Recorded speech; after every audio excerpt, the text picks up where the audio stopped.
pertemuan gitu ya. Jatahnya hari ini, kemudian hari Sabtu. Nah, kemudian satu lagi, kalau nggak salah tanggal 4 atau tanggal 5 gitu. Tapi untuk yang tanggal 4 dan tanggal 5 nanti akan diisi oleh Pak Muhammad Septian dari teknologi sediaan. Jadi dengan saya hanya 2 kali hari ini dan hari Sabtu, insya Allah. Saya izin buka dulu. Bismillahirrahmanirrahim. Assalamualaikum warahmatullahi wabarakatuh. Sebelum mulai kita berdoa menurut agama dan kepercayaan masing-masing. Berdoa mulai.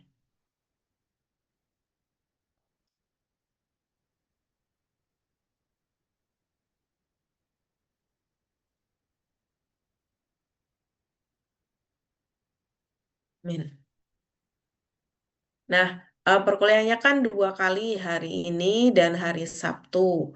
Nanti yang hari Sabtu sifatnya asinkronus, tapi adik-adik tetap akan melakukan presensi pada hari Sabtu di jam manut mau di presensinya kalian mau di jam setengah setengah 9 atau mau di awal jam 7 gitu. Nanti kita bisa ini ya.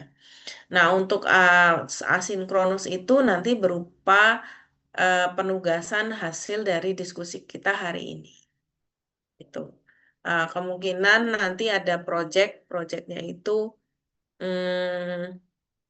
berupa kelompok ya. Ini pembagian kelompoknya enaknya gimana kalau misalnya pembagian kelompok?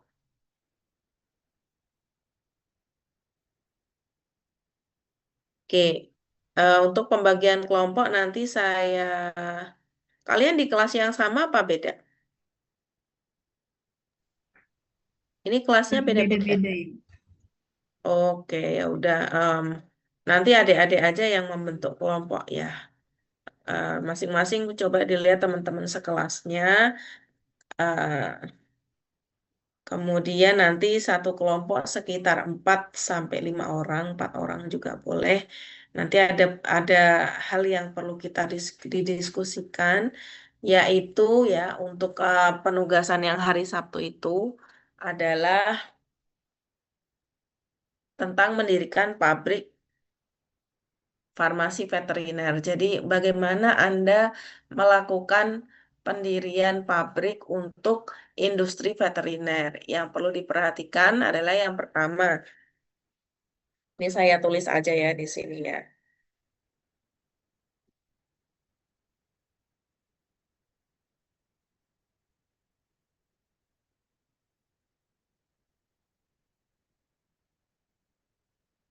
Udah kelihatan belum?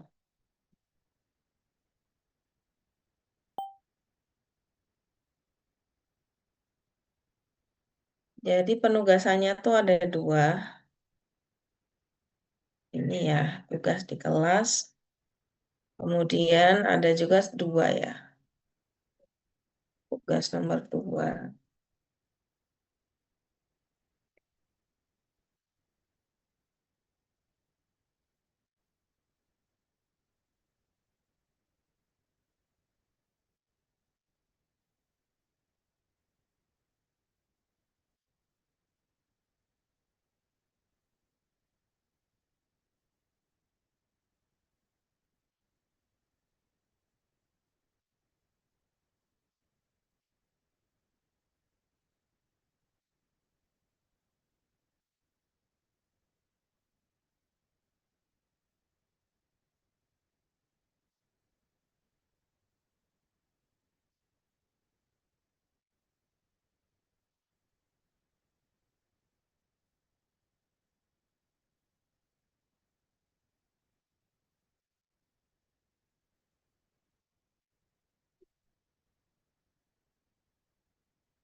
Oke, jadi ini ada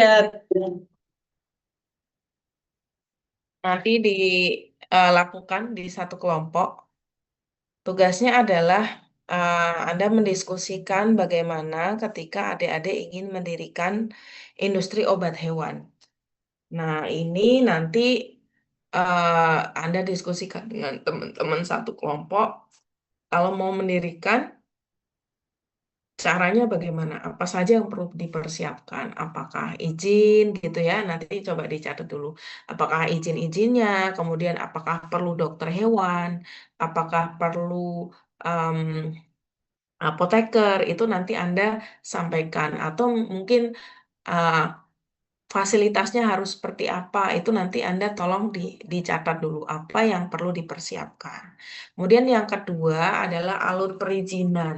Kalau mau bikin obat hewan, industri obat hewan, nanti kita perlu mengajukannya ke siapa aja gitu ya. Apakah ke BPOM atau mungkin nggak lewat BPOM atau ke pemerintah daerah atau ke eh, apa lembaga-lembaga khusus yang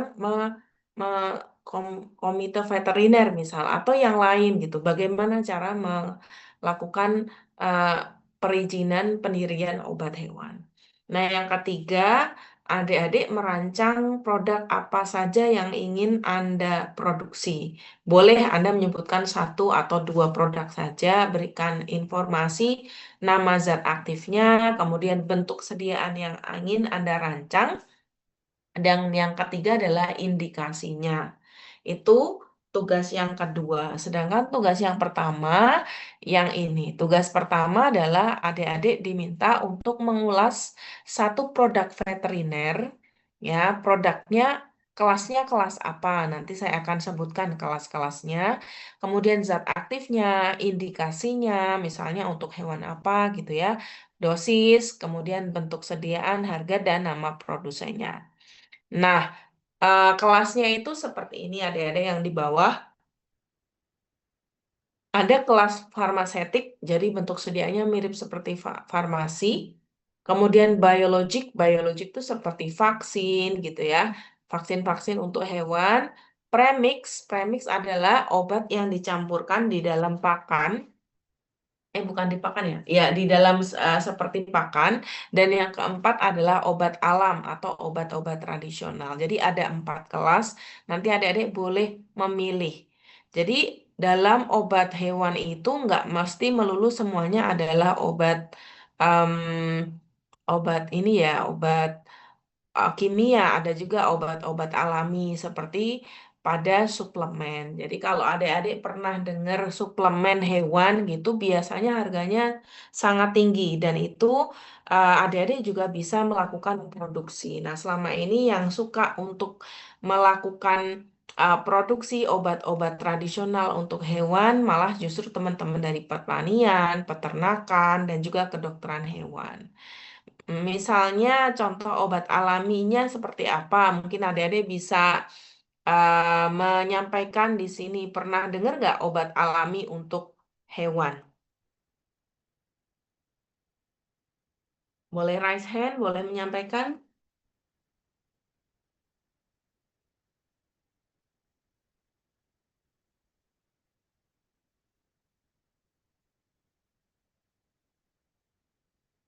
Mungkin adik-adik ada yang punya hewan di rumah, kemudian pernah diberi obat alam atau obat herbal atau multivitamin herbal buat hewan. Pernah nggak?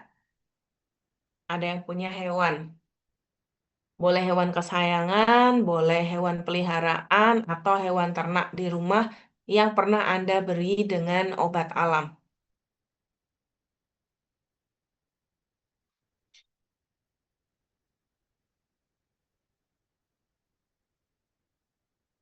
Boleh nulis di chat deh. Silakan yang mau memberikan testimoni.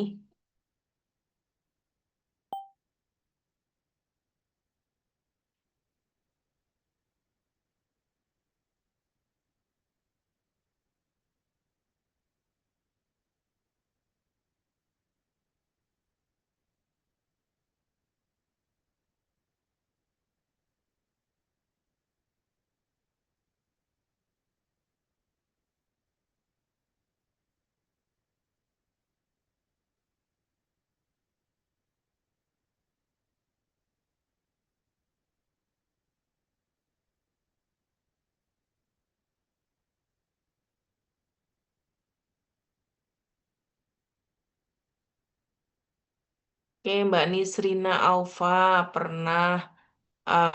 Oke, bawang putih, benar. Bawang putih waktu itu saya juga punya ayam waktu saya masih kecil. Kalau ayamnya udah ngerasanya mau mati atau ayamnya itu diem aja gitu, biasanya oleh bapak saya dikasih bawang putih disuruh nelan gitu. Itu juga salah satu contoh obat tradisional untuk hewan karena bawang putih itu mengandung antibakteri gitu ya.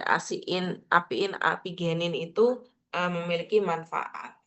Mungkin teman-teman yang lain, terima kasih Mbak Nisrina. Atau teman-teman ada yang punya, bapaknya punya burung kicau di rumah. Pernah dikasih sesuatu nggak?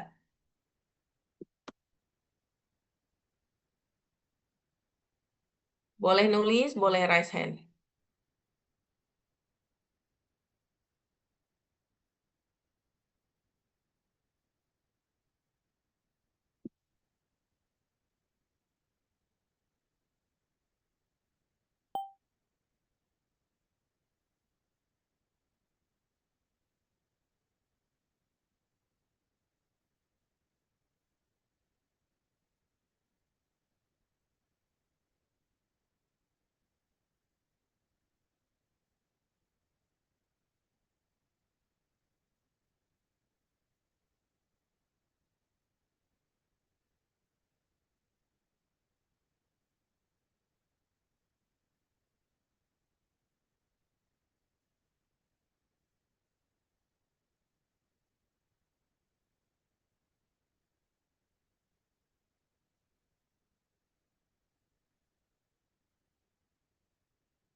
Oke, kalau burung mungkin pakan berupa kroto atau semut rangrang.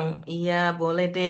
Kebetulan saya nggak paham, tapi kalau pas saya mampir ke toko pakan, mereka memang punya kroto, kemudian mereka juga jual semut rangrang. Dan mereka tuh biasanya di toko pakan burung tuh punya macam-macam, bahkan punya banyak suplemen ya, suplemen-suplemen untuk burung. Nah, adik-adik, karena kita di obat hewan. Sebenarnya di sana banyak sekali peluang-peluang yang bisa ditangkap oleh kita sebagai farmasis karena kita tahu tentang formulasi. Yang belum tahu mungkin kebutuhannya. Makanya dari situ ada baiknya apabila adik-adik main aja ke misalnya pet shop. Ada yang udah pernah main ke pet shop? Atau adik-adik bisa main ke pasar hewan. Atau adik-adik bisa main juga ke toko pakan burung. Biasanya di sana banyak sekali produk-produk yang dijual yang berkaitan dengan obat hewan. Jadi kalau misalnya belajar tentang obat hewan, ya jangan hanya belajar teorinya, tapi kita harus tahu apa-apa saja yang menjadi kebutuhan dari hewan-hewan tersebut. Nah, sekarang saya minta adik-adik buka sembarang. Anda sukanya Shopee, Lazada, atau misalnya adik-adik sukanya buka Tokopedia, silahkan. Dibuka dulu semuanya, kemudian mungkin bisa diketik di sana ya, obat kicau gitu ya, obat berkicau untuk burung-burung itu supaya mau berkicau.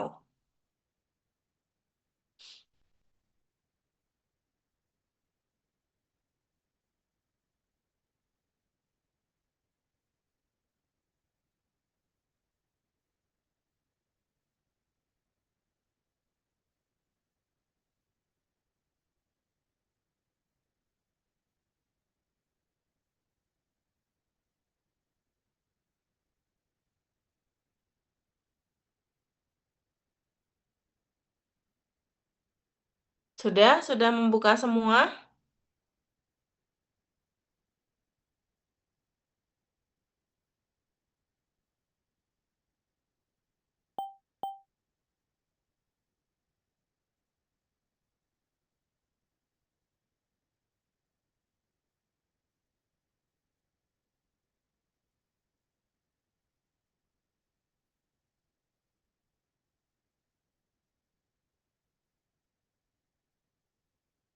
Oke, mungkin adik-adik bisa pelajari satu, itu isinya apa, Dek?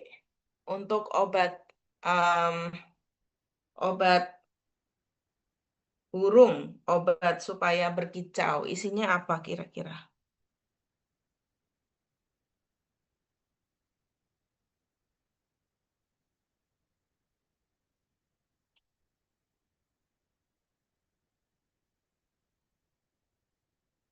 Saya boleh tunjuk ya, ini karena ini kelas, jadi saya akan tunjuk ke adik-adik nih supaya semuanya nanti bisa aktif. Mas Muhammad Hanan Husnaini, sudah lihat belum?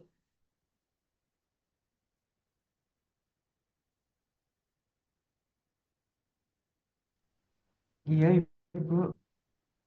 Sudah lihat di Lazada atau Shopee atau ini?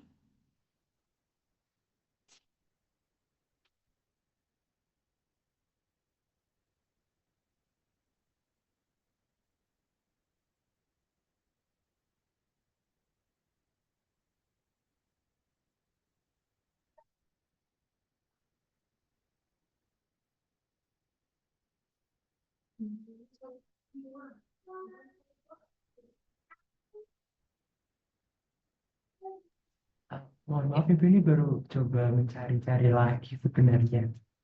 Mm-mm. Apa dek? Produk apa yang kamu temukan? Namanya apa?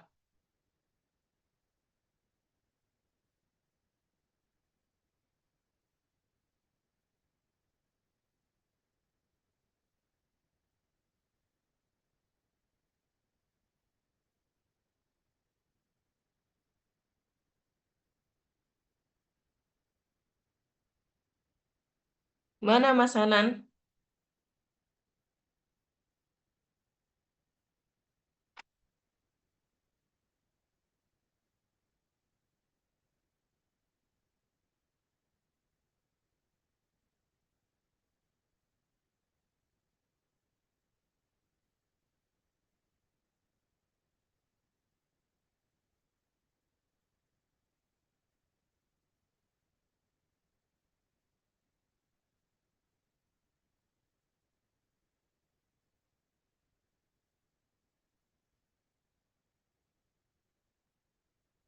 Mas Hanan, Muhammad Hanan Husnaini.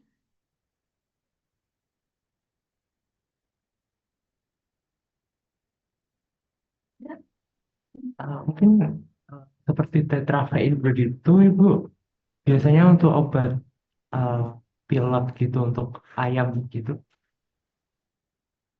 Namanya apa dek? Tadi saya menemukannya tetravein begitu, Ibu. Tetra mungkin bisa ditulis ya. Nanti biar dicari juga sama teman-teman.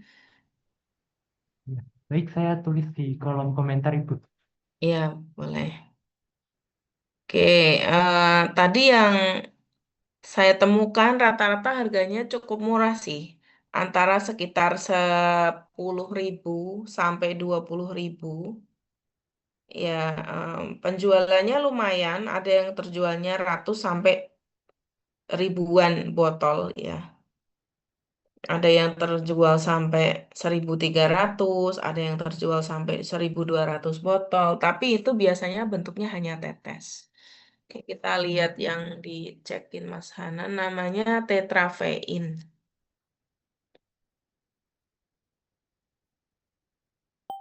Oke, tetrafein obat ayam. Kalau ini isinya kapsul ya. Oke, boleh. Ini tetrafein obat ayam dari apa tadi? PT CV Mitra Maju Mulia. Komposisinya adalah oksitetrasiklin HCl dan eritromisin teosianat untuk ayam 8 minggu 2 kali 1 kapsul selama 3 sampai 5 hari. Katanya begitu untuk menyembuhkan penyakit SNOT, CRD, fall kolera, merah hijau, fall tipoid, pulonium dadada. Nah, ini adik-adik yang semuanya membaca tentang tetrafein kan di sini banyak sekali hal-hal yang kita tidak paham seperti penyakit-penyakit ayam SNOT, CRD, fall kolera, fall tipoid, dan lain sebagainya. Nah, ini dia juga menyatakan bahwa obat hanya untuk hewan dan harus dengan resep dokter hewan. Itu untuk tetravein. Jadi take home message-nya adalah kalau misalnya kita mau menciptakan obat hewan, kita harus tahu kebutuhan dan kita harus berkomunikasi dengan dokter hewan atau teman-teman di Fakultas Peternakan untuk mengetahui problemnya apa dan menggunakan obat apa. Kalau dari kita, sisi farmasis, kita bisa berkontribusi dari sisi desain formulasi dan juga dari sisi untuk bagaimana memaintain quality dan bagaimana mewujudkan itu dalam sebuah produk karena kita tahu bagaimana cara merancang proses gitu ya. Nah, seperti itu. Sehingga kalau misalnya adik-adik mau berkecimpung di obat hewan, memang harus memiliki kemampuan untuk berkomunikasi lintas bidang, baik dengan teman-teman pertanian, peternakan, perikanan, dan juga untuk teman-teman dari dokter hewan. Karena di sana juga ada termasuk juga adalah obat-obat untuk ikan. Ya, obat-obat tuh macam-macam, ada untuk hewan, ada untuk hewan peliharaan, untuk hewan-hewan di peternakan, untuk hewan-hewan kesayangan, bahkan untuk ikan mereka memiliki karakteristik yang berbeda-beda. Nah, itu sehingga nanti obatnya juga sangat berbeda-beda dan sangat beragam gitu. Nah, sebenarnya tantangannya adalah gini, kalau obat hewan itu nggak mesti konsumer yang beli itu banyak.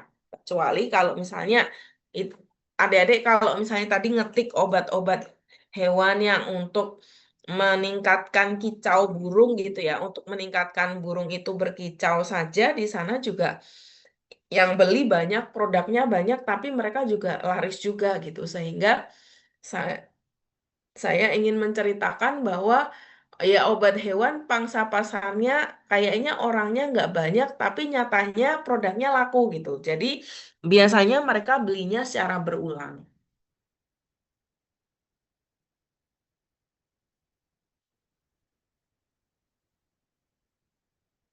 Nah, lain cerita kalau misalnya kita bicara tentang obat untuk peternakan ya. Kalau obat untuk peternakan itu bayangin misalnya untuk peternakan-peternakan besar, mereka punya ribuan ayam atau misalnya mereka punya puluhan ekor sapi gitu. Biasanya mereka ketika beli itu belinya akan continue gitu. Pangsa pasarnya sudah ada dan sudah jelas karena untuk peternakan-peternakan itu mereka biasanya bahkan untuk vaksin itu selalu rutin. Divaksin biar cepat gede atau divaksin biar tahan penyakit itu kayak udah semacam program dan harus dilakukan dari PT gitu ya. Sehingga obat hewan itu walaupun yang beli nggak banyak, tapi belinya yang pertama continue, yang kedua sudah jelas pangsa pasarnya. Itu kelebihan dari obat hewan. Nah, sekarang kembali lagi ke obat kicau tadi. Obat kicau tadi harganya sekitar berapa, Dek? Kalau Anda boleh ketik, coba adik-adik ketik dulu obat kicau burung. Yang kamu temukan namanya apa, harganya berapa?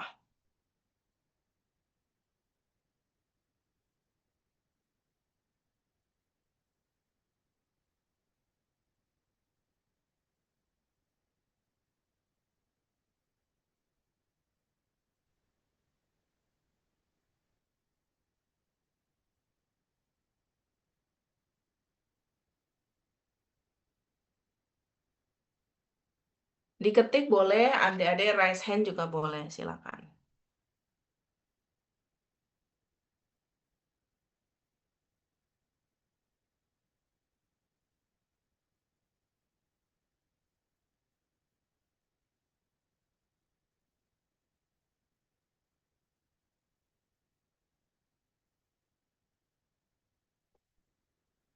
120.000, 93.000, 48.000.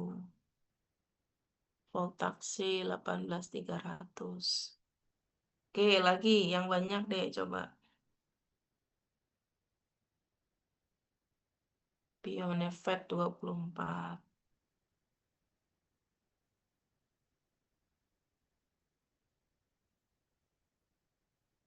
Yang lain?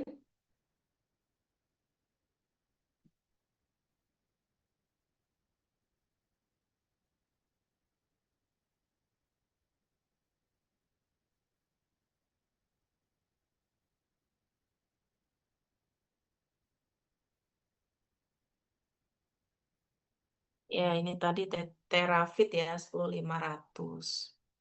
Jadi kadang-kadang mereka ngomongnya itu tuh buat biar suaranya bagus, tapi kadang-kadang isinya ya hanya sekedar multivitamin aja. Tadi ada juga yang minyak ikan gitu ya, kristal omega gitu. Nah, buat kita sebagai seorang farmasis untuk membuat obat hewan, kalau itu bentuknya kayak obat tetes kan, tadi itu kan simple ya. Kita hanya melarutkan sesuatu di dalam air, kemudian setelah itu udah di packing aja kecil-kecil, tinggal kita heboh aja di iklan, di packaging gitu. Tapi secara formulasi tidak ada banyak problem gitu, dan bahkan tidak ada apa syarat-syarat khusus terkait dengan drug stability seperti kita ketika kita obat-obat di manusia gitu, obatnya mau stabil nggak stabil ya terserah gitu. Jadi mereka tuh nggak ada halangan bahwa obat itu harus stabil sekian persen, syaratnya sekian persen tuh nggak terlalu rigid gitu. Pokoknya ngelarutin di packing selesai. Tapi kalau kita kan kalau misalnya dari obat manusia mau bikin em, mau membuat apa obat larutan itu pasti kita mikir stability-nya bisa berapa lama. Tapi kalau obat hewan nggak terlalu. Nah itu yang satu hal ya yang membedakan kenapa kok uh, kita tuh perlu nih coba-coba ke yang seperti itu gitu karena itu dari sisi peraturannya nggak terlalu ini berat. Nah,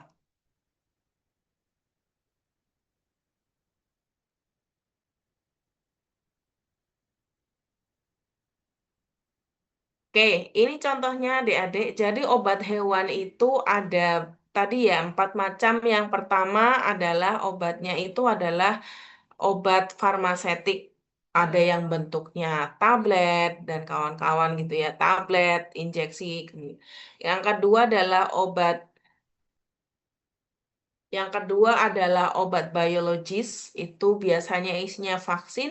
Yang ketiga premix, yang keempat adalah obat alam. Nah, di sini adik-adik lihat sendiri banyak sekali bahkan untuk ngapalinya susah, tapi mereka semua punya pangsa pasar sendiri-sendiri.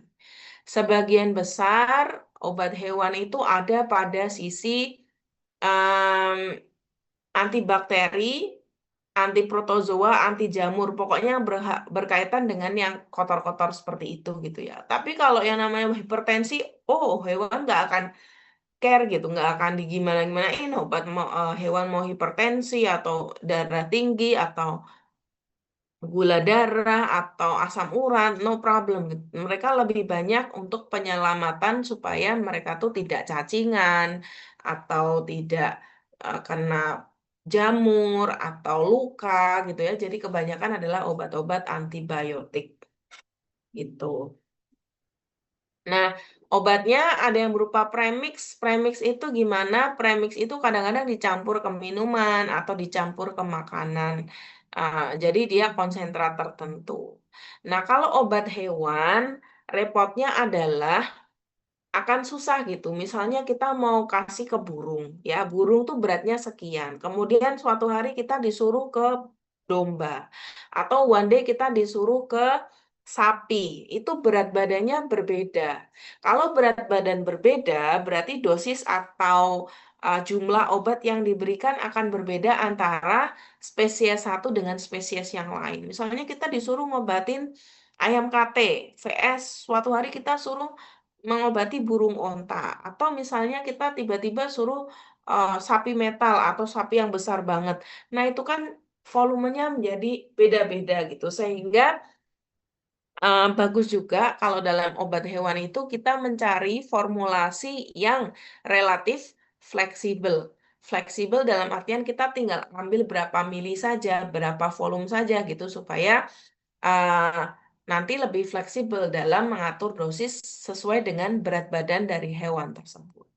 Kalau misalnya kita obatnya berupa tablet, itu kan tidak fleksibel ya. Sebenarnya bisa, tapi nggak fleksibel gitu. Kalau buat ayam nggak bisa buat yang lain gitu ya.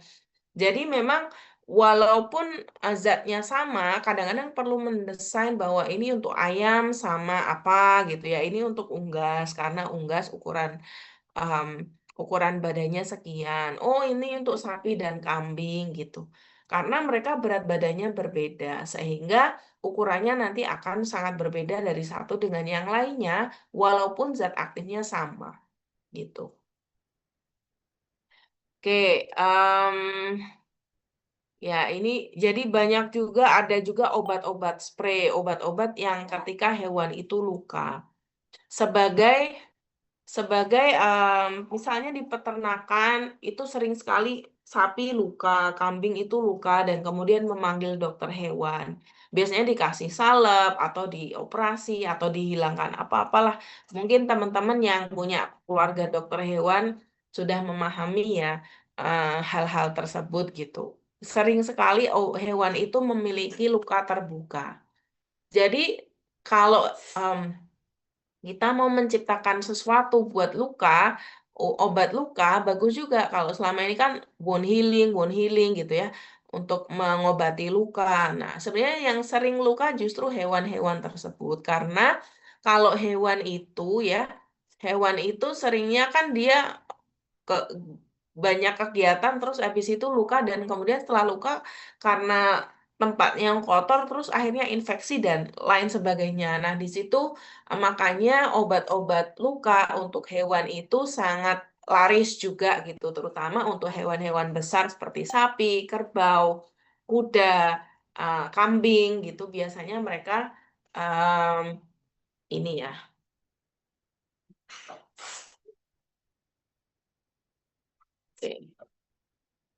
Nah, ini ya contoh-contoh obat hewan luka biasanya ini kalau misalnya adik-adik lihat ya di gambar-gambar ini mereka banyak membuat obatnya berupa obat-obat spray, obat yang semprot.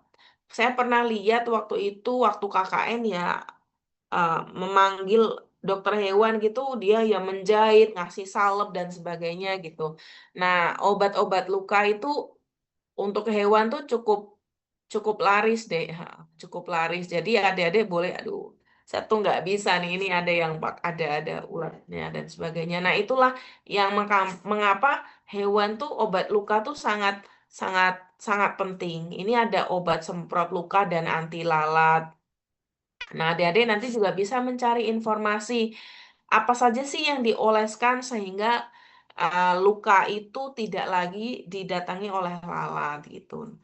Nah, ini luka pada sapi gitu ya. Obat luka dan infeksi pada sapi bentuknya spray. Nah, hal-hal seperti ini tuh banyak sekali adik-adik produk-produknya dan bisa dikembangkan. Adik-adik juga bisa mengembangkan bentuknya kadang-kadang tetes, kadang-kadang spray, kadang-kadang salep dan kita sudah biasa mengerjakan itu di laboratorium. Hanya saja yang tidak kita tahu adalah kasus-kasus yang terjadi di lapangan. Kalau mau tahu itu baiknya gimana? Ya, kita coba uh, berdekatan dengan teman-teman di peternakan, di kedokteran hewan, di pertanian atau di perikanan, karena kita juga harus menciptakan obat-obat untuk ikan ya, supaya kita tahu masalah-masalahnya apa saja, kendalanya apa saja, mana yang membutuhkan produk, mana yang sebenarnya tidak membutuhkan produk. Oke. Oke, dari sini adik-adik ada yang ingin menyampaikan, silakan. Ada yang punya insight tertentu atau punya pengalaman tertentu, silakan bisa dibagi dengan teman-teman lainnya.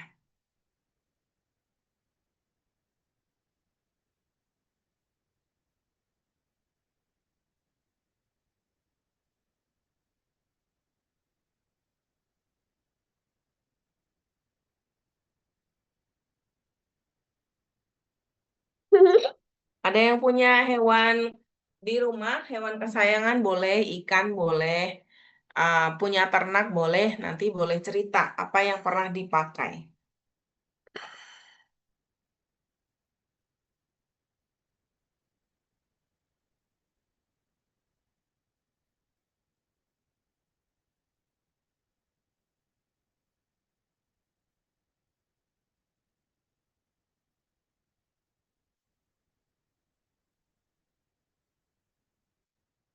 Saya tunjuk ya. eh Mbak Aisyarah Verlinda. Hmm, udah.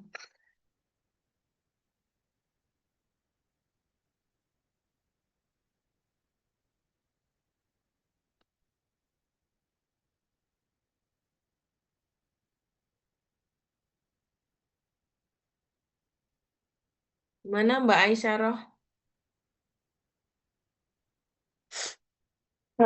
Maaf Ibu, saya sedang keluar, boleh saya chat saja? Oh, saya berarti bisa juga. Saya ngajar chat aja gitu ya. Silakan deh.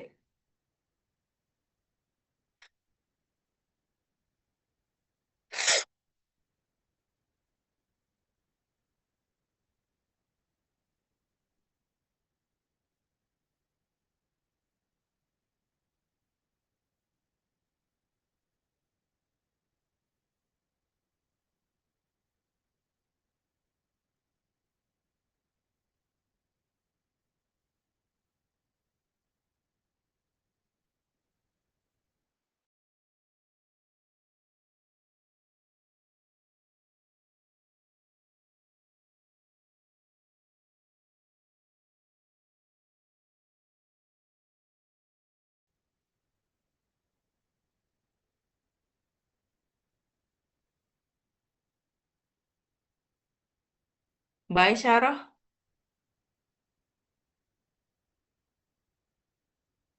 antibiotik hewan. Oh, nginap ini.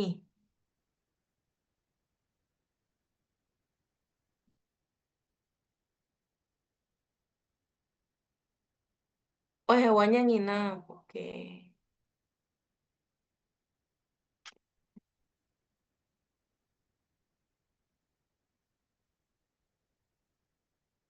Kalau hewan menginap di apa rumah sakit hewan tuh bahaya nggak ya? Maksudnya karena kita nggak tahu di sana tuh hewannya pada sakit apa gitu ya. Tapi saya nggak bisa komen lebih lanjut sih karena saya nggak pernah ke bawa hewan ke dokter hewan atau rumah sakit hewan gitu. Oke. Tapi pertanyaan sih sebenarnya skabies itu apakah obatnya antibiotik atau sebenarnya antiprotozoa? Jadi itu yang mungkin kita juga perlu melakukan identifikasi obat skabies itu sebenarnya apa ya. Terima kasih Mbak Isyarah. Yang lain dek, yang mungkin punya peternakan atau punya hewan ternak di rumah ada nggak?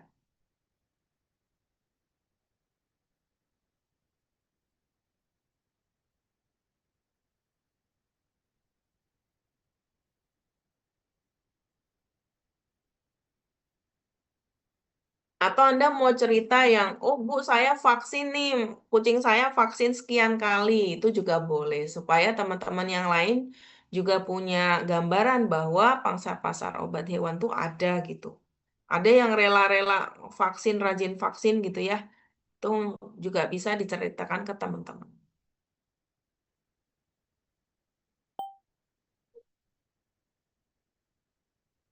Ada yang pernah nganterin vaksin?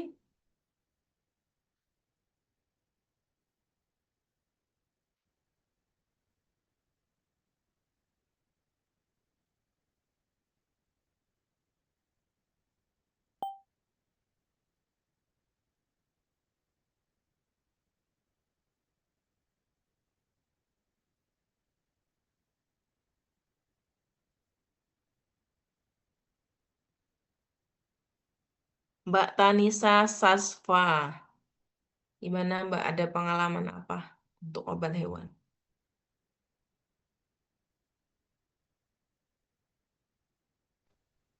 Saya sendiri nggak ada pengalaman punya hewan, Ibu. Cuman eh, ngasih obat juga nggak pernah. Cuman dulu tuh eh, kakek saya tuh sempat punya kayak kolam lele gitu. Terus nggak Mm-mm. tahu kenapa ada satu satu waktu gitu tiba-tiba lele-lele jadi warna putih, punya bercak-bercak warna putih gitu. Cuman saya kurang tahu sih Ibu itu kenapa dan nggak abis itu nggak diapa-apain juga. Tapi hidup ya. hidup Ibu. Mm-mm. Iya, jadi kayak kau apa kasusnya beda-beda ya antara satu dengan yang lain gitu. Sehingga kalau kita mau nyiptain produk, kita juga harus tahu tadi pangsa pasarnya. Biasanya yang banyak masalah tuh apa? Kemudian ah, pada kasus apa yang orang tuh mencari obat. Ada juga yang kalau misalnya nggak diapa-apain gitu, ya kemungkinan kalau kalau kita mau ngeluarin produk di area itu ya agak susah karena orang ngerasa nggak butuh obat gitu. Tapi kita perlu mengevaluasi mana-mana aja yang membutuhkan obat. Seringkali kan kadang-kadang nggak butuh adik-adik, terutama untuk hewan-hewan kesayangan.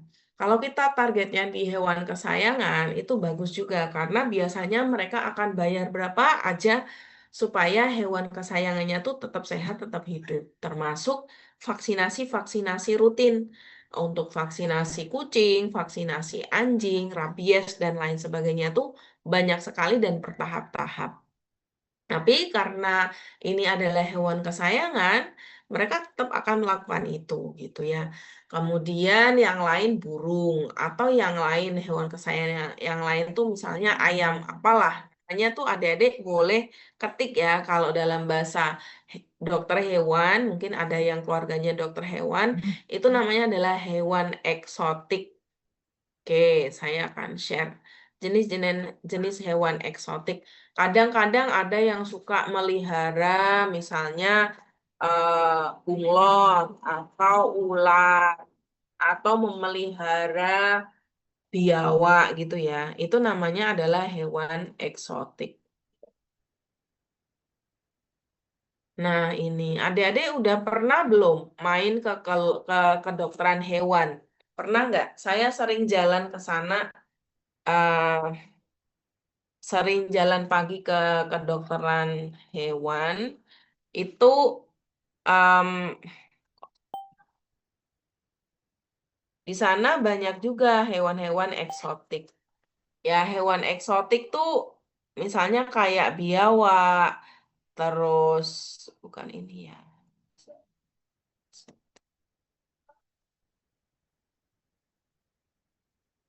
Biawak, terus apa lagi ya? Misalnya kayak hamster gitu-gitu ya. Itu tuh mereka ada ilmunya dan kadang-kadang ketika sakit ya mereka akan mencari obat untuk hewan-hewan tersebut. Itu itu perlu dipelajari juga. Mereka biasanya ngapain? Misalnya saya di rumah tuh punya kelinci adik-adik. Itu salah satu contoh hewan peliharaan. Tapi enggak, bukan hewan eksotik sih. Hewan eksotik tuh misalnya ada yang melihara ular tertentu atau misalnya punya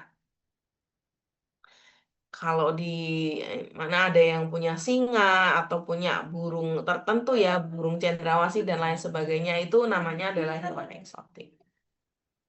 Nah itu saya stop share dulu. Saya akan balik ke slide sedikit ya. Kita akan lihat slide sedikit dari awal.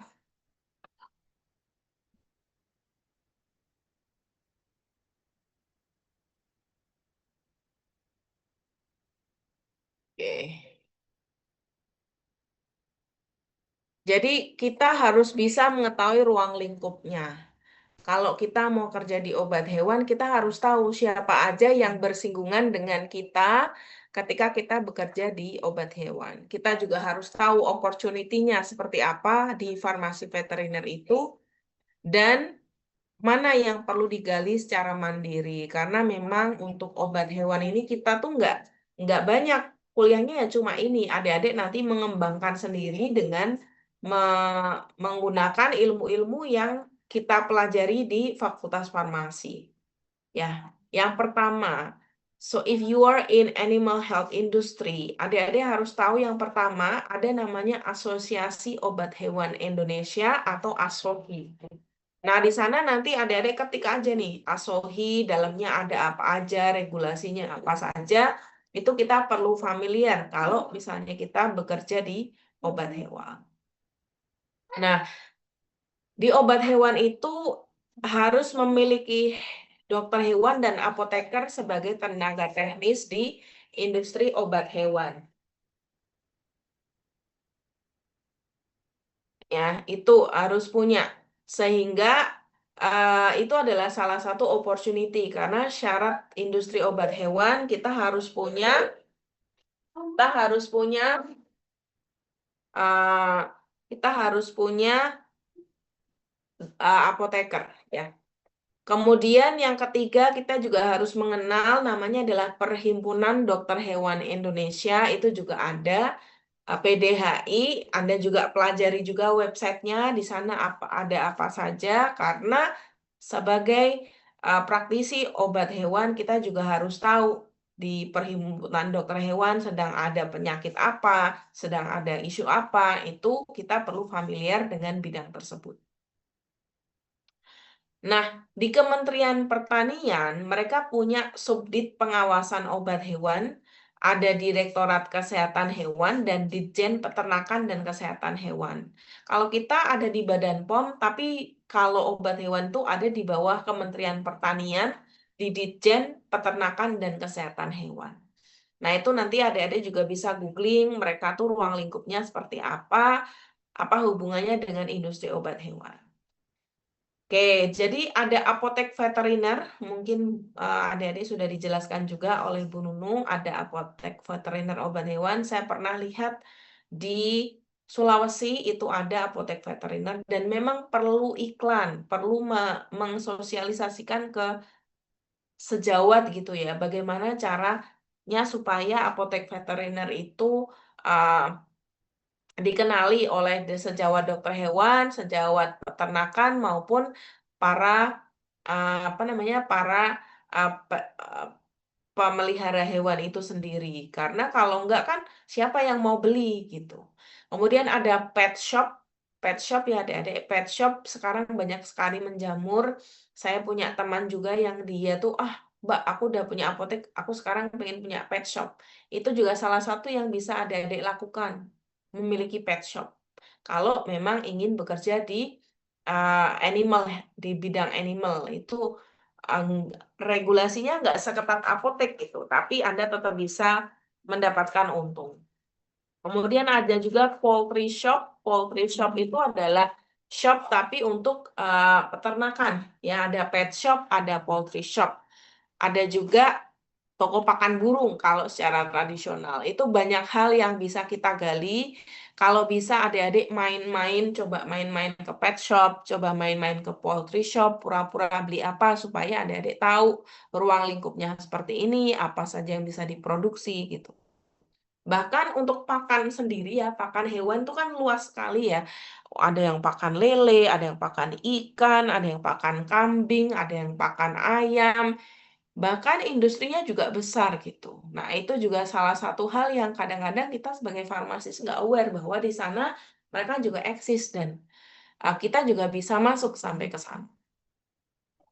Oke, di FDA kalau di US obat hewan tuh masuk di bawah pembinaan dari FDA. Di sana ada animal drugs, animal food, animal device, animal vaccine.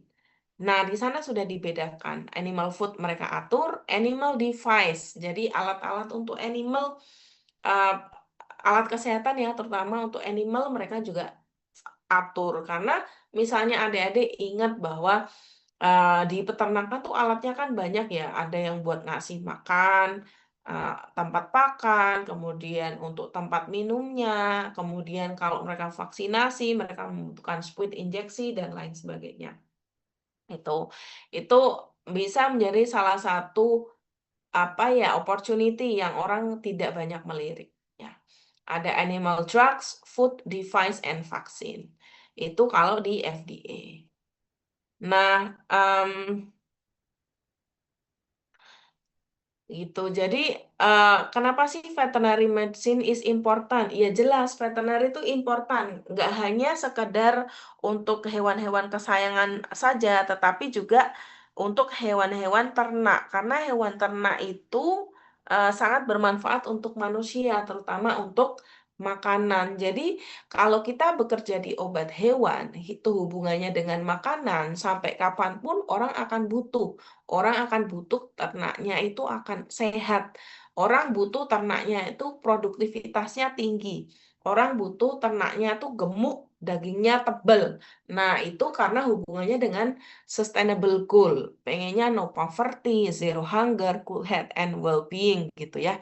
Sehingga untuk obat-obat yang menjaga kesehatan hewan, obat hewannya sehat, hewannya tahan, nggak mudah sakit, itu hewannya nggak kena apa, nggak kena infeksi, itu akan selalu dibutuhkan. Bahkan sekarang hewan tuh selalu ya, selalu ada saja isu-isu tentang apa ya, penyakit-penyakit hewan yang masuk ke Indonesia gitu. Kalau zaman dulu flu burung, apalah gitu. Sehingga obat hewan tuh selalu muncul terus gitu. Ya. Cuma jeleknya kalau dalam peternakan itu biasanya kalau kena infeksi satu langsung mati semua. Bahkan misalnya kayak tadi udah kena skabies, kemudian dibawa ke rumah sakit hewan, pulang-pulang malah mati gitu. Jadi hewan tuh memang ada sedikit ke apa ya, kerentanan terhadap penyakit. Apalagi kalau misalnya makannya hanya makan dari apa, makanan-makanan hewan yang diproduksi oleh pabrik gitu. Itu kan makannya jadi itu terus gitu. Kita kan nggak tahu itu gizinya lengkap atau enggak. Kalau manusia kan bisa mikir, oh makananku sudah bergizi, oh makananku sudah macam-macam, sudah beragam. Tapi kalau hewan kan dia akan makan apa yang diberikan oleh eh, pemeliharanya gitu. Misalnya kayak kelinci saya, makanya daun terus gitu. Tapi kan kita nggak tahu sebenarnya dia butuh apa lagi selain daun, sehingga hewan itu ada kerentanan ketika terkena paparan penyakit karena dia sendiri makanannya itu tidak bervariatif kecuali kalau hewannya itu kita lepas. Atau namanya hewan liar. Kan adik-adik jarang toh lihat hewan liar tuh terus sakit gitu. Jarang, karena mereka makanannya bervariasi dan mereka sistem kekebalan tubuhnya tuh baik. Berbeda dengan hewan-hewan yang kita pelihara, kita sayang-sayang, kita protek, atau peternakan yang cuma di dalam, nggak pernah di luar, makanannya itu terus gitu ya. Misalnya kan makanan ayam kan itu terus gitu. Makanan ayam yang ternak itu kan itu terus. Sehingga kalau dikasih challenge penyakit, mereka langsung sakit dan langsung mati semua. Nah, itu kekurangannya dengan mass production dari hewan-hewan tersebut. Beda kalau misalnya kita kasih ayam Jawa. Ayam Jawa tuh kan sehat-sehat seringnya ya gitu. Karena dia kayak diumbar di luar gitu. Nah, ini adik-adik ada beberapa hal, ada landasan hukum Undang-Undang Nomor 18 Tahun 2009, tapi nanti dicek lagi apakah sudah ada undang-undang baru yang berkaitan dengan obat hewan. Jadi obat hewan itu digolongkan dalam 4, di pasal 49 ada sediain biologik, farmasetik, premik, dan obat alam. Dia juga harus memiliki nomor pendaftaran. Namun yang lucu, nggak lucu sih, yang ya ya cukup cukup beda gitu ya dari kita, pengawasannya itu oleh pemerintah daerah gitu. Pemerintah daerah. Jadi lewat dinas-dinas seperti itu. Kalau kita kan terpusat. Oke. Nah, ini yang dilarang adik-adik. Jadi dilarang menggunakan obat hewan untuk konsumsi manusia dan juga dilarang menggunakan pakan yang dicampur dengan hormon tertentu atau antibiotik ke dalam pakan. Jadi kalau pakan tuh nggak boleh dikasih hormon dan tidak boleh diberi dengan antibiotik. Ya, besok pas ujian, pas semester 5 nanti akan saya terangkan kenapa hormon tuh nggak boleh dilepas sembarangan ke lingkungan, misalnya ke dalam pakan hewan. Oke, kemudian ada penggunaan antibiotik itu harus dengan resep dokter. Misalnya mau dicampur dalam pakan, itu paling lama hanya 7 hari saja. Nggak boleh lebih dari itu. Nggak boleh tiap hari dikasih makanan yang mengandung antibiotik. Kalau dulu orang melakukan seperti itu. Kenapa? Supaya hewannya nggak pernah sakit. Caranya adalah makanannya selalu diberi antibiotik. Nah, itulah yang menyebabkan salah satunya adalah antibiotik resistance di lingkungan.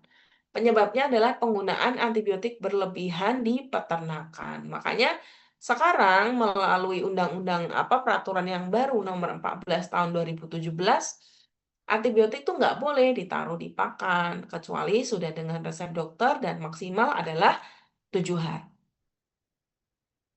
Oke. Nah, ini ada obat cacing misalnya. Contoh obat cacing, ada praziquantel, pirantel pamuat, levamisol, fenbendazol. Nah, itu dia biasanya dibuat dalam bentuk sediaan farmastik karena dia zat kimia. Ya, zat kimia. Dan kalau pakai harus di bawah pengetahuan dokter. Nah, ini adik-adik. Jadi ada beberapa industri obat hewan yang besar yang ada di Indonesia. Em, ada Medion. Rata-rata banyak juga teman-teman saya yang kerja di Medion. Medion tuh cukup besar.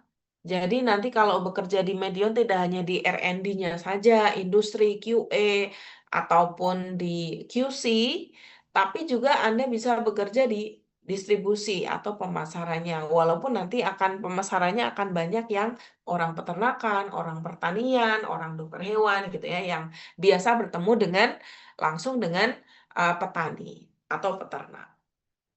Oke, jadi di sana kalau Medion tuh mereka punya produk untuk khusus nutrisi dan kesehatan. Jadi isinya adalah multivitamin. Kemudian dia juga punya produk-produk vaksin. Jadi kalau ada lihat di situ vaksinnya banyak juga yang cair. Nanti tinggal diambil terus disuntik-suntik-suntik gitu ya, diencerkan terus disuntik untuk hewan.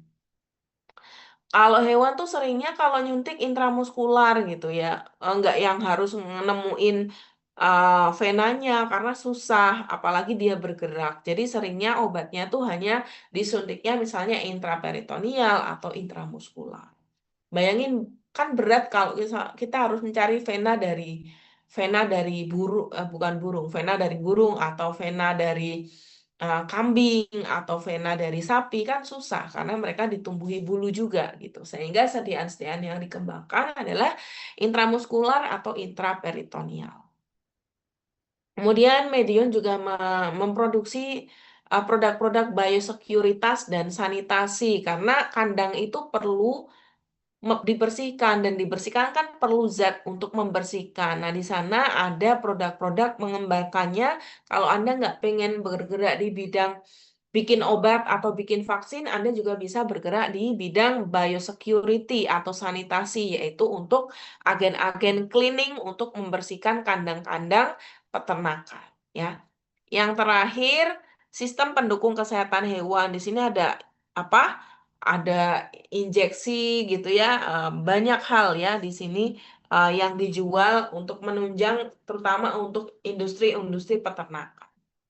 Nah, siapa saja yang bisa Anda apply kalau misalnya Anda bekerja di obat hewan? Ada Sanbe Pharma, Mensana Aneka Satwa. Biasanya orang menyingkatnya dengan Mensa, kemudian ada Bernofarm, Pfizer, Merck, dan Bayer. Cuma Pfizer, Merck, dan Bayer kemungkinan dia tidak memproduksi di sini, tapi memproduksinya di luar, tapi dia juga menjualnya di sini. Yang punya pabrik di sini untuk obat hewan tuh Medion, Mensana, Bernofarm, dan Sanbevan. Nah, ini premix kemungkinan nanti akan dijelaskan lebih lanjut oleh Pak Muhammad Seftian next week. Ya, dia adalah campuran suatu zat atau lebih dari satu dimasukkan ke dalam pakan gitu. Bisa berbentuk granul, serbuk, setengah padat atau cairan gitu. Ya, biasanya konsentrasinya tinggi. Nah, ada juga tipe-tipe usaha distributor. Oh, saya nggak mau nih bikin industrinya. Boleh, adik-adik boleh bekerja seperti jualan online, boleh gitu ya. Jualan sebagai distributor boleh juga. Nggak harus kita sebagai industri. Atau Anda pengen bikin pet shop atau poultry shop, silakan. Itu lebih simple.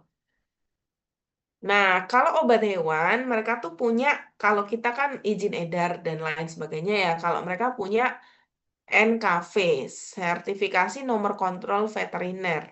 Jadi, itu em, sebagai bukti tertulis sah terpenuhinya syarat higien, sanitasi, keamanan produk hewan dan unit usaha produk hewan. Nah, ini yang mungkin nggak semuanya punya, seperti yang tadi produk-produk yang murah-murah tadi loh, Dek, yang obat tetes tuh nggak mesti mereka punya NKV.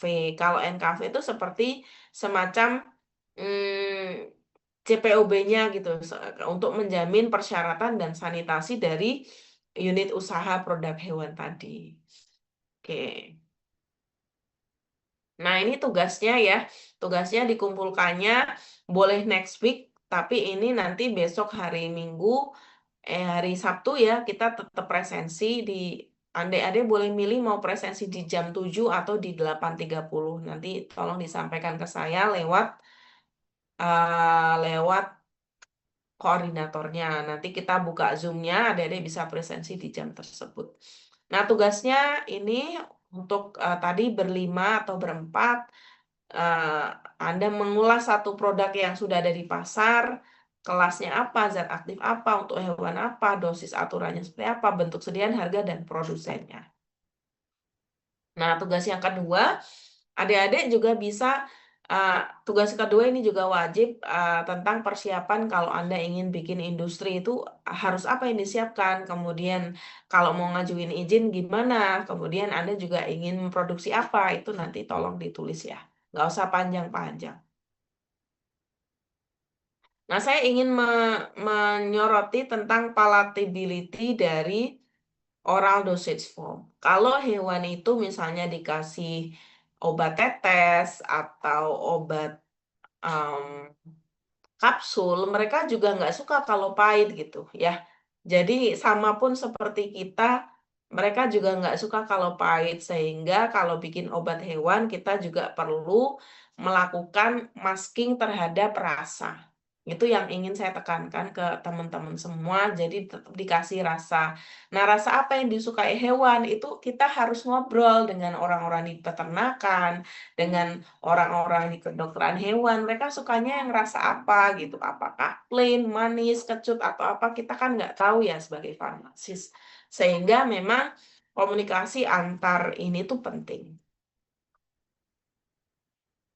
Nah, saya cek ini dulu, presensi.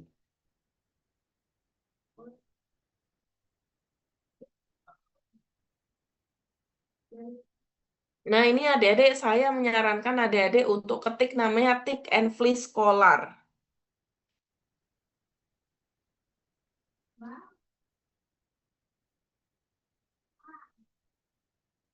Coba adik-adik, coba adik-adik ketik ya.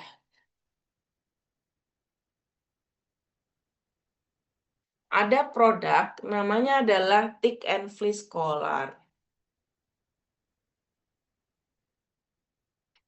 Nih,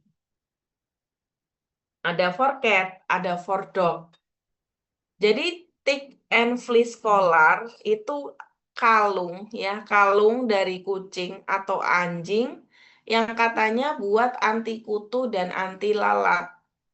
Saya masih bingung dengan mekanismenya, tapi tadi disampaikan bahwa fleece anti collar. Jadi ada produk deh, ada produknya itu mengandung sesuatu, mengandung zat aktif yang dia tuh repel atau apa menolak si nyam, bukan nyamuk ya, fleece, fleece tuh ya lalat gitu ya, lalat dan juga kutu. Jadi menarik juga gitu ya.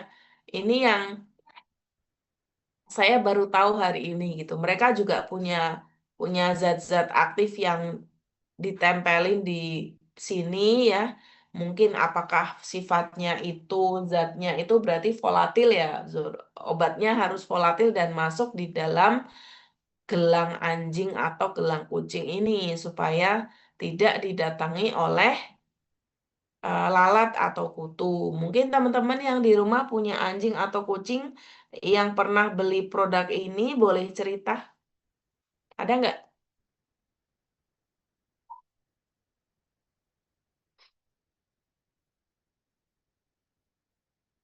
Nulis boleh, cerita boleh. Harganya cukup mahal loh. Ini ada yang 300.000, 400.000, 800.000 gitu ya. Nah, ini ada yang umurnya 8 bulan gitu. Jadi mungkin kayak sediaan agak lama gitu untuk beberapa lama. Setelah berapa lama udah hilang, udah nggak berfungsi lagi. Nah, ini yang produksi Bayer loh deh. Jadi teknologinya khusus ya, namanya kalung anti kutu dan anti ulat atau anti anti apa? Anti lalat. Ada yang pernah beli? Adik-adik yang punya hewan?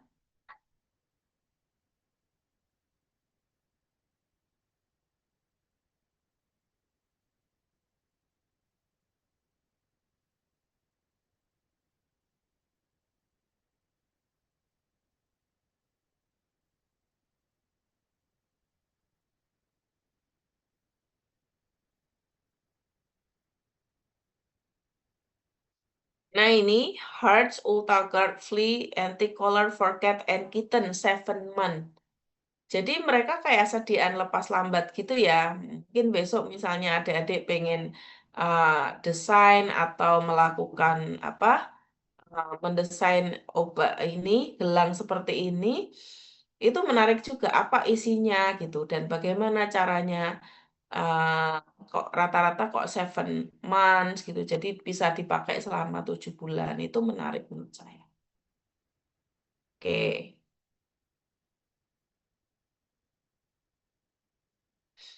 Ini ya, ini nanti boleh adik-adik explore apa sih yang dimaksud dengan gelang anti lalat ini.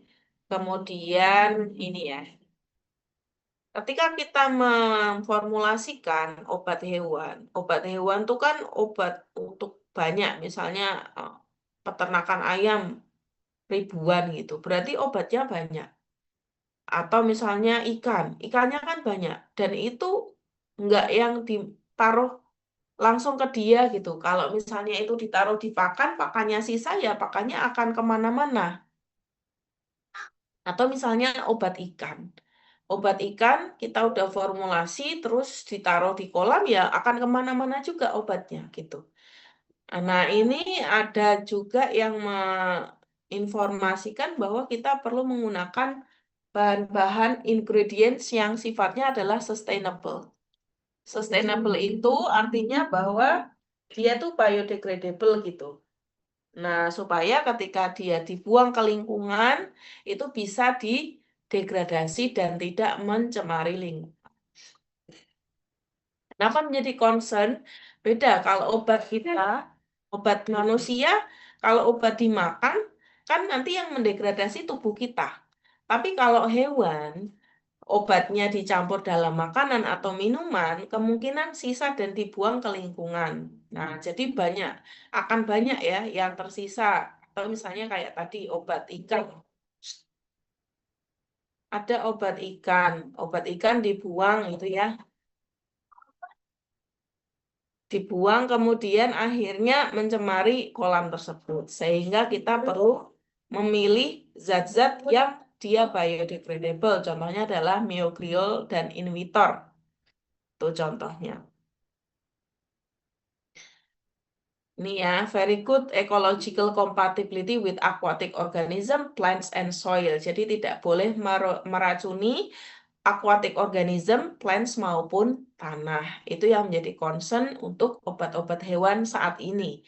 Karena sekarang kan sustainable development, jadi orang lebih ke arah go green, go green, go green gitu. Jadi kalau misalnya adik-adik mengembangkan obat anda ingin mengunggulkan bahwa produk saya tuh ecological compatible gitu, itu juga bisa menjadi poin plus dari obat yang adik-adik rancang. Nah, ini topical medication. Ada sedikit challenge yang tadi sempat saya baca. Topical medication itu contohnya adalah obat-obat lalat ya. Oh, bukan obat lalat. Misalnya obat-obat yang dioleskan di kulit. Nah, seringkali kan uh, op- hewan tuh kadang-kadang sakit, luka gitu. Kemudian dia dikasih oles apa gitu. Cuma masalahnya hewan itu sering sekali lick or ingest the medication. Lick itu adalah menjilati. Misalnya adik-adik lihat anjing, kucing, atau misalnya sapi, kambing, mereka kan sering sekali menjilati kulitnya yang sakit. Nah, itu yang harusnya kita perhatikan karena jangan sampai menimbulkan bahaya terhadap hewan itu sendiri karena dia menjilati obat atau luka yang ada. Nah, caranya adalah dengan menambahkan zat-zat yang apa ya, zat-zat yang tidak disukai. Jadi eh, ditambahkan zat-zat yang discourage leaking, yang membuat dia tuh nggak suka untuk di apa dijilat gitu. Misalnya Anda bisa menambahkan zat yang pedes atau mentol atau misalnya piperin gitu. Kadang-kadang mereka terus akhirnya nggak mau untuk menjilati medication tersebut. Soalnya kalau dijilati kan percuma juga ya. Tadinya mau ngobatin luka tapi malah dijilatin sama hewannya. Itu. Nah, ini tadi yang saya ceritakan bahwa obat hewan kalau IV itu banyaknya intramuskular subkutaneus gitu. Jadi jarang yang dia via intravena karena akan sangat susah untuk mendevelop obat-obat memberikan obat-obat intravena. Nah, untuk long acting sebagian besar dibuat dalam bentuk oil based injection, jadi nanti obatnya akan berdifusi secara perlahan lambat gitu. Jadi bisa sediaan lepas lambat ada di dalam muskular. Jadi tidak perlu sering diberi obat karena dia long acting. Oke, yang terakhir saya ingin adik-adik coba mencari juga what is the recent FDA approved drugs. Sebagian besar obatnya itu kebanyakan untuk menggemukkan hewan karena mereka berpikir lagi makanan, apalagi zaman sekarang ya. Petani makin sedikit, peternak juga makin sedikit. Jadi mereka selalu melakukan intensifikasi pertanian dan peternakan supaya hasilnya itu maksimal. Jadi dalam development obat-obat hewan banyak juga untuk yang pertama memaintain supaya obat hewannya itu nggak sakit, yang kedua membuat hewan itu mudah beranak pinak itu salah satunya, yang kedua adalah besar, dagingnya tebal. Nah, itu yang akan laku untuk masa depan. Kalau misalnya kita bisa riset obat-obat yang bisa seperti itu untuk hewan, itu saya rasa akan menjadi promising ke depan. Nah, adik-adik sudah jam setengah 6, saya izin stop share. Kemudian untuk presensinya ini, di saya masih nutrigenomik ya, Dek. Maaf Ibu, untuk QR code-nya tadi saya udah coba hubungi ke akademik, cuman kata akademik nanti di screenshot aja, jadi apa diinputkan manual oleh Bu Mita. Oh iya, jenengan yang ini ya, Dek, yang screenshot ya. Mungkin sekarang bisa di screenshot dulu Tadi sambil. saya sudah sempat screenshot Bu. Tadi sempat pesertanya 50, jadi saya screenshot. Oh ya, ya, makasih ya, ya Mbak. Adik-adik, thank you very much ya. Nanti untuk yang minggu depan gimana akhirnya? Untuk yang yang besok Sabtu kan asinkron. Asinkron itu artinya adik-adik mengerjakan, boleh di jam itu, boleh di enggak di jam itu, tapi kita tetap presensi. Oh, maaf Bu, izin bertanya untuk tugas 1 dan tugas 2 tadi itu semuanya berkelompok kan ya Bu? Iya, itu satu kelompok aja. Jadi satu kelompok itu mengerjakan dua tugas itu. Yang pertama membahas satu produk, yang satunya kalau misalnya Anda mau diriin industri gitu, supaya bisa ada gambaran. Nggak cuma hanya tahu, tapi kalau disuruh sama orang bikin industri obat hewan, gimana caranya? Kita minimal tahu arahannya. Bu, untuk anggota kelompoknya apa boleh 5 sampai 6 orang Bu? Boleh deh, adik-adik prefer berapa? 45 nggak setuju ya? 56 boleh. Sebelumnya kita udah pernah bagi kelompok soalnya Bu, dan itu anggotanya 5 orang ada satu atau dua kelompok yang 6 kalau nggak salah. Oh, boleh. Kalau udah ada kelompok sebelumnya, berarti di kelompok ikut ikut ini ya, ikut yang sebelumnya ya, kemudian dikerjakan dengan sebaik-baiknya, karena ini juga nanti akan saya nilai untuk membantu nilai ujianmu. Untuk tugasnya ini dikumpulkannya berarti minggu depan ya Bu, bukan Sabtu besok. Bukan. Minggu depan aja dikirim ke link, jadi Anda kumpulin dalam drive, linknya dikirim ke saya. Nanti saya nilainya dari situ. Oh baik Bu kalau gitu. Hmm. Terus untuk Sabtu gimana? Mau presensinya mau jam berapa? Mungkin kalau jam 8.30 saja bagaimana ya? Oh ya, tapi adik-adik datang semua ya. Nanti jam 8.30 saya tutup, terus adik-adik belum datang. Ya, nanti tolong disampaikan ke teman-teman semuanya jam 8.30 PR-nya. Tadi sudah dicatat belum? Mau di screenshot lagi nggak? Sudah saya record.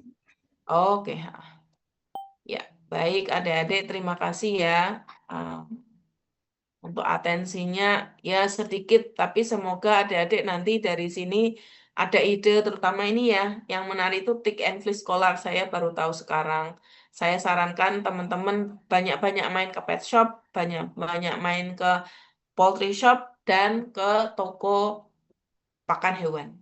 Toko toko pakan burung lah ya, yang kadang dia jual burung dan segala macamnya itu nanti adik-adik akan melihat obat-obat kecil-kecil itu yang rame juga.